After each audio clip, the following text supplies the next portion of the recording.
চিংড়ির পাশাপাশি রপ্তানির তালিকায় জায়গা করে নিয়েছে লোনাপানির শিলা কাঁকড়া। মড়কের কারণে চিংড়ি চাষের ঝুঁকি বেড়ে যাওয়ায় বাগেরহাটে দিন দিন বাড়ছে কাঁকড়ার চাষ।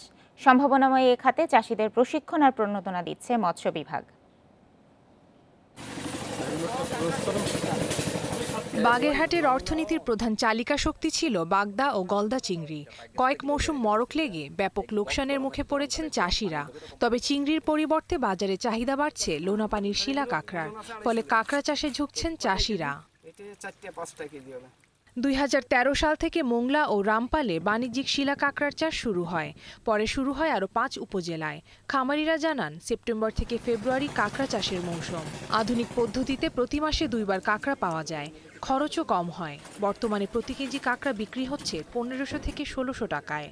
এই কাঁকড়ার খামারে প্রচুর লাভ হওয়াতে তারা এখন পর্যায়ক্রমে এই খামার তৈরি করেছে এবং আমার মতো তারাও লাভবান হচ্ছেন। যেহেতু কাঁকড়ায় অল্প পুঁজিতে বেশি লাভ, এই কারণে 80% লোক এখানে কাঁকড়ার পরে এখন নির্ভরশীল।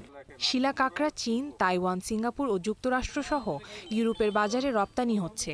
চাষ বাড়াতে আধুনিক প্রযুক্তি ও প্রশিক্ষণ দিয়ে চাষিদের উৎসাহিত করছে মৎস্য বিভাগ।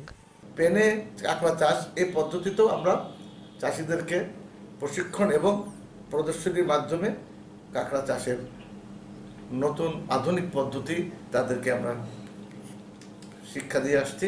এবছর বাগেরহাটের 7 উপজেলায় 2500 টন কাঁকড়া উৎপাদনের লক্ষ্যমাত্রা নির্ধারণ করেছে মৎস্য বিভাগ। Independent news desk.